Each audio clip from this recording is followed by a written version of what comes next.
Hi, welcome to షాదుప్. ఈరోజు మనం hotel స్టైల్లో మినపవడ ఎలా చేస్తారో చూద్దాం. 4 to 5 అవర్స్ మనము మినపప్పుని నానబెట్టుకోవాలి.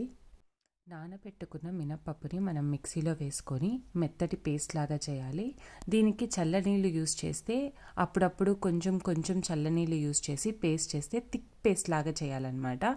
అప్పుడు నీకు బొంగు అనేది, ఎప్పుడైతే మనం చల్లనీళ్ళు యూస్ చేసామో మనకి బొంగు వస్తుంది. పిండి అంతా మనం ఒక గిన్నెలోకి తీసేసుకోవాలి గ్రైండ్ చేసుకున్న తర్వాత. ఇక్కడే మనకు ఒక స్పెషల్ ఇంగ్రీడియంట్ ఉందని, ఇది కానీ మనం మిక్స్ చేసామనుకో హోటల్ స్టైల్లో ఉన్నట్లు వడలు చాలా క్రిస్పీగా ఉంటాయండి. అదే అండి బియ్యపు పిండి. మనం ఈ బియ్యపు పిండిని 2 లేదా 3 టేబుల్ స్పూన్లు మన పిండి క్వాంటిటీని తగినట్టు వేసుకొని బాగా బీట్ చేయాలండి. అలా బీట్ చేస్తేనే వడ బాగా ఆ బియ్యపు పిండి మిక్స్ అయిపోయి ఆ పిండిలో మనం వడ వేసేటప్పుడు ప్లఫీగా క్రిస్పీగా వస్తాయన్నమాట ఈ వడలు.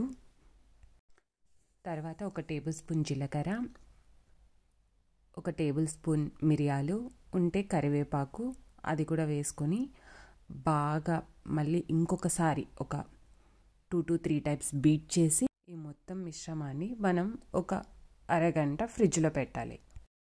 లోపల మనం వేరొక కడాయి తీసుకొని ఆ కడాయిలో వడ మునిగేంత ఆయిల్ పోసి బాగా హీట్ చేయాలి.